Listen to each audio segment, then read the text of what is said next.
Bienvenue pour cette présentation d'Artlantis Studio 6. Vous allez avoir donc, en lançant le produit que vous aurez au préalable téléchargé sur artlantis.com dans la section télécharger, donc vous avez une version d'évaluation Windows, une version Mac. Prenez directement la version Studio qui vous permet d'avoir toutes les fonctionnalités d'Artlantis. La version Render permet de faire juste de l'image fixe et la Studio de l'image fixe plus de l'animation et de la visite virtuelle. Donc autant prendre une version d'évaluation Studio pour avoir accès à toutes les fonctionnalités d'Artlantis. Une fois installé, vous allez accéder donc à l'écran d'accueil après avoir lancé le produit.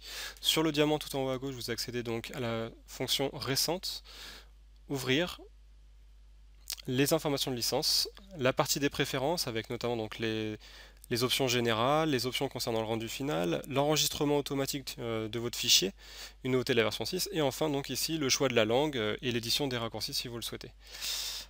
En haut à gauche ici, vous allez avoir accès à un petit flux RSS qui vous présente en fait les nouveautés concernant l'univers du produit, donc toutes les informations sur les médias, sur les plugins récemment disponibles, sur éventuellement aussi les mises à jour de votre version en cours, tout un tas de choses comme ça concernant donc l'univers d'Artlantis. La partie centrale ici, c'est tout simplement donc les fichiers récents qu'on retrouve, je vous rappelle, tout en haut à gauche ici dans la section récents.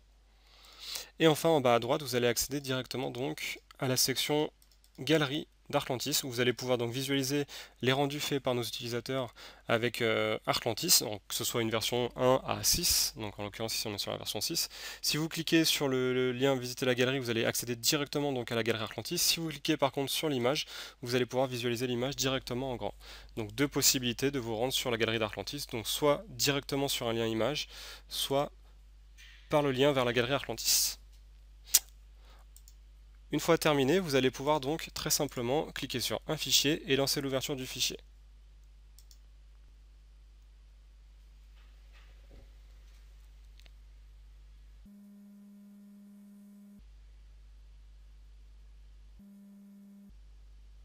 Voilà, notre fichier est ouvert. Donc maintenant, nous allons pouvoir passer un petit peu à l'organisation de l'interface. Donc, première étape, vous allez visualiser la partie supérieure de l'interface. Donc vous allez avoir ce qu'on appelle les inspecteurs. Donc je vous rappelle, première étape, bien sûr, toujours le diamant qui permet d'accéder à toutes les informations, la section ouvrir, l'enregistrement, fermer le fichier ouvert, l'accès au presse-papier, les informations de licence, les préférences, les informations du produit, etc., etc.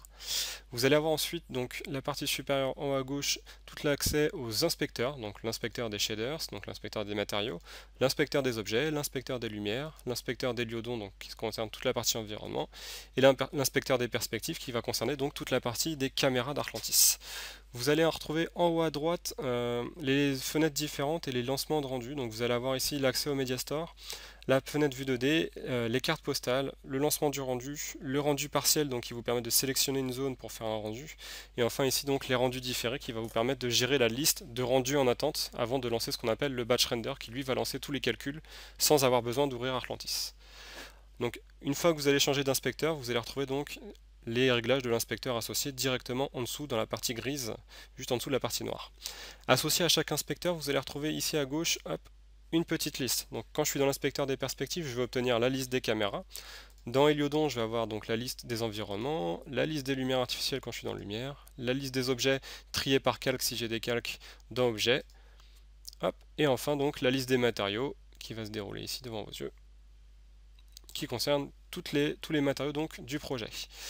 Pour utiliser Artlantis, bien entendu, vous allez avoir donc ce qu'on appelle la preview, l'aperçu. Vous allez avoir des contrôles pour l'aperçu en haut et en dessous. Donc vous allez avoir bien entendu ici l'accès au calque. Vous allez avoir accès ici à toutes les vues en fait de votre fichier. Vous allez avoir accès à différents réglages pour régler en fait la taille de votre aperçu. Un bouton qui va vous permettre d'affiner la prévisualisation. Et enfin donc le mode d'affichage de cet aperçu. À droite, vous allez retrouver le laser qui est une nouveauté de la version 6 qu'on verra un petit peu plus tard. Juste en dessous, par contre, vous allez retrouver ici la gestion de l'exposition, donc soit en exposition classique, soit en ISO vitesse d'obturation. Vous voyez que le type de colorimétrie change un petit peu en fonction du mode que vous allez choisir. Donc vous choisirez le mode que vous préférez, on le verra un petit peu plus tard. Enfin, donc juste en dessous, les contrôles concernant l'aperçu, donc le retour à la vue enregistrée, le zoom, le panoramique, se déplacer perpendiculairement par rapport à une surface, recharger la preview, et enfin les informations de la scène, qui contient donc toutes les données, telles le nombre de triangles, la taille de la scène, l'origine, et ainsi de suite. Voilà un petit peu donc pour l'interface de démarrage. Associé à ça, vous allez avoir, quand vous allez commencer à travailler, besoin de gérer des médias. Donc vous allez utiliser les médias d'Artlantis. Donc pour ce faire, vous allez utiliser ce qu'on appelle le catalogue qui se trouve juste en bas, que vous allez pouvoir donc docker avec les boutons qui se trouvent aux extrémités. Le catalogue est séparé en plusieurs parties.